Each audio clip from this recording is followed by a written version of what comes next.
የስነ ጽሁፍ ሰው የወርቅ ብዕርም በስሟ ባንክም ቢሰየምም ዛሬም ግን ዘባሲል የተሰኘ ሌላ መጽሐፍ ጽፋ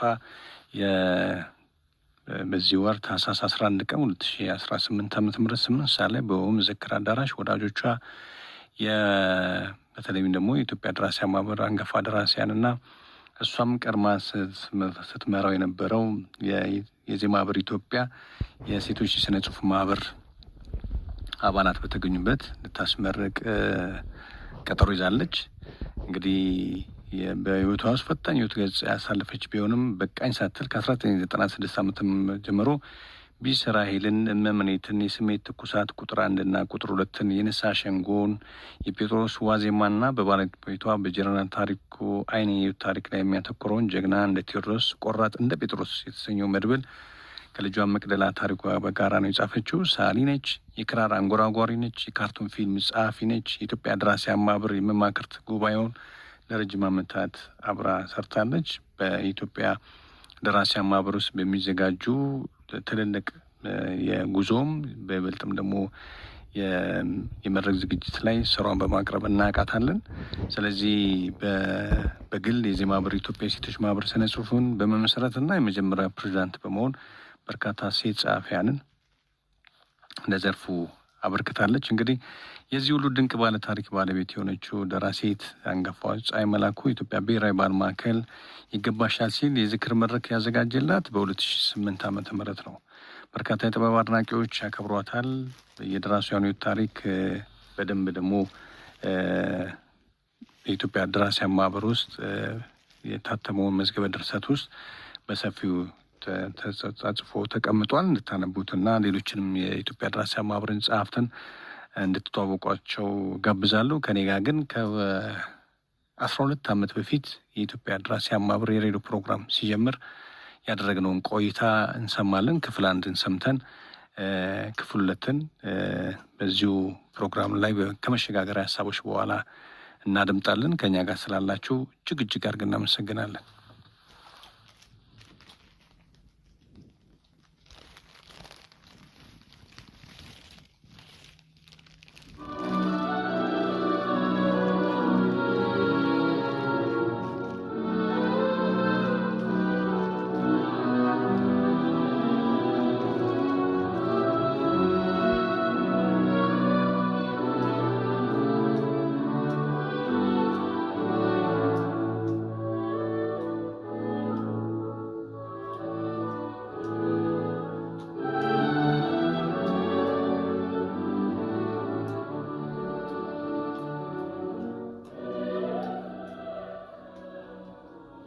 በመምህርነት ሙያ ላይ ሰርተሻል። ረጅም ዓመት በቁጥር ካስቀምጠው 32 ዓመታቶች ናቸው። እነዚህ የብርሃን ዓመታት ማለት እንችላለን።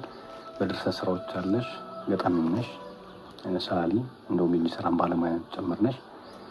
ከዛ በተረፈ ደግሞ በጥበብ ውስጥ ማንጎራጉርና ያሉቻ ማንለው በክራር ትምህርት ድረስ የተወሰነ መንገድ ሄደሻልና ለመነሻ እንዲሆነን ከመምህርነቱ እንነሳ። ከመጀመሪያ ሙያሽ እንደተጠቀሰው መደበኛ ስራዬ አስተማሪነት ነበር።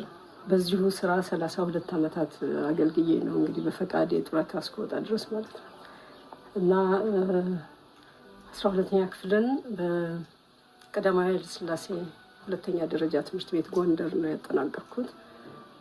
በዛ ወቅት ወደ ዩኒቨርሲቲ የምገባበት ነጥብ ቢኖረኝም ድንገት አባቴ በመሞቱ የአባቴን ኃላፊነት መረከብ ስለነበረብኝ ቤተሰቡን ለመረከብ ስል ወደ አስተማሪነት ስራ ተወዳድሬ በነበረኝ ነጥብ ገባሁ። በአዲስ አበባ ዩኒቨርሲቲ በጣም በተጣበበ ጊዜ ውስጥ በርካታ ኮርስ ተሰጥቶን በመምህርነት ተመረኩ። ከዛ በኋላ ወደ አርሲ ክፍለ ሀገር ተመድቤ አሰላ አጠቃላይ ሁለተኛ ደረጃ ትምህርት ቤት የንግድ ስራ ትምህርት መምህር ሆኜ ሄድኩኝ። እዛ በነበርኩበት ጊዜ የቢሮ አያያዝ ስርዓትንና የመኪና ጽህፈት ትምህርትን በእንግሊዝኛና በአማርኛ አስተምሬያለሁ ለ10 ዓመታት። ከዛ በኋላ በነበረብኝ የዚህ የሳይነስ ወይም ህመም የዚህ የአፍንጫ ህመም ምክንያት የተነሳ ኤክስፐርት ወዳለበት ስፔሻሊስት ወዳለበት ትለወጥ የሚል የሐኪም ማስረጃ ስላገኘው ወደ አዲስ አበባ ተቀይሬ ጀነራል ወንጌል ትምህርት ቤት ገባሁ። ጀነራል ወንጌል ትምህርት ቤት በዚሁ በንግድ ስራ ሙያ ትምህርት ጸሐፊነት ሙያ ላይ የተሰማሩትን ተማሪዎች ለ22 ዓመታት አስተምሬያለሁ እና በህይወቴ እጅግ የምደሰትበት ነገር ቢኖር በነበረችኝ እውቀትና በነበረኝ አቅም ለወገኖቼ ከሌሎች መምህራን ጋር ያደረኩት አስተዋጽኦ ሰዎችን፣ ወጣቶችን፣ ሀገር ተረካቢ ዜጎችን ለመቅረጽ ያደረኩት አስተዋጽኦ ሳስበው በጣም ደስ ይለኛል። አሁን ደግሞ እኔ ያስተማርኳቸው ተማሪዎች በተለያዩ የኃላፊነት ቦታዎች የሙያ ዘርፎች ላይ ተሰማርተው ትላልቅ ሰዎች ሆነው ትልልቅ አስተዋጽኦ ሲያደርጉ እያየሁ በእውነት አስተማሪነት የተቀደሰ ተግባር ነው እያልኩ እያረጋገጥኩ ነው ያለሁት። በተጨማሪ በስነ ጽሁፍ ላይስ ኮርሶች እነዚህ ጥናቶችን የምታገኝበት መንገድ የተፈጠረበት ሁኔታ ነበር በጊዜው?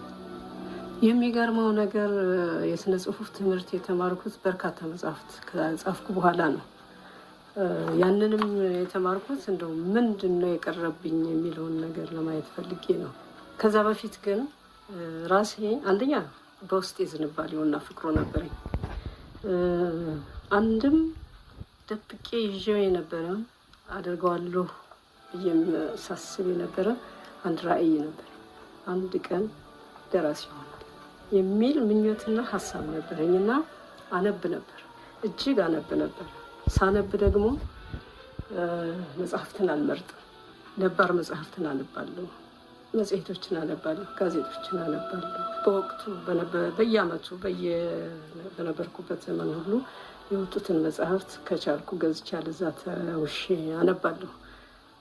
ይሄ የንባብ ባህሌ ግን የጠነከረው በአባቴ ምክንያት ነው።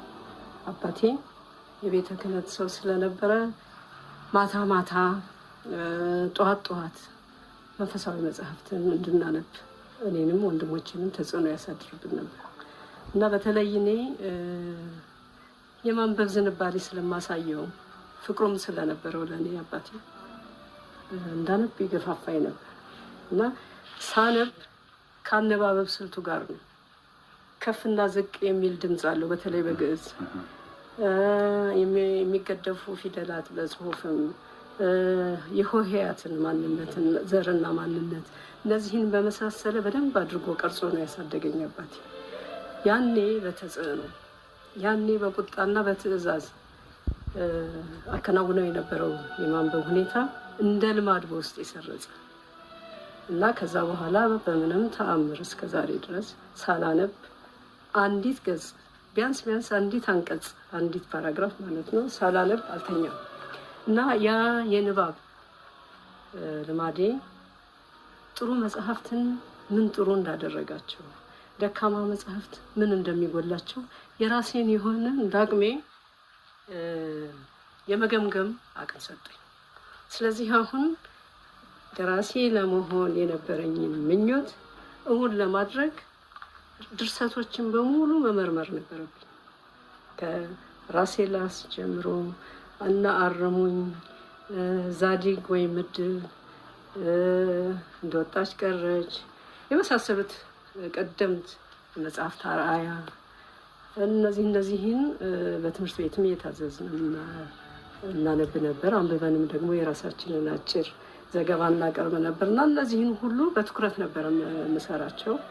ይህን ማድረጌ ፍላጎቴን መሰረት እየሰጠው መጣ። ከዛ በኋላ ከአርሲ ክፍለ ሀገር ወደ አዲስ አበባ ተዛውሬ ጀነራል ወንጌል ትምህርት ቤት እንደገባው ይህን ፍላጎቴን ምን ለማመድበት መድረክ ፍለጋ ላይ ነበርኩኝና በዘመኑ በወቅቱ በሰባዎቹ ውስጥ ከፍተኛ ጥራት ያለው የሬዲዮ ፕሮግራም የነበራቸው የለጋዳዲ የትምህርት ስርጭት ክፍል ነበርና ቅዳሜና እሁድ ላይ ህብረተሰቡን የሚያሳትፍ መርሃ ግብር ነበራቸው እና በሰማኋቸው አንዳንድ ጉዳዮች ላይ የራሴን አስተያየት መስጠት ጀመርኩ። በኋላ በማቀርባቸው ሀሳቦችና አስተያየቶች ግንኙነት እንድንፈጥር አደረጉ።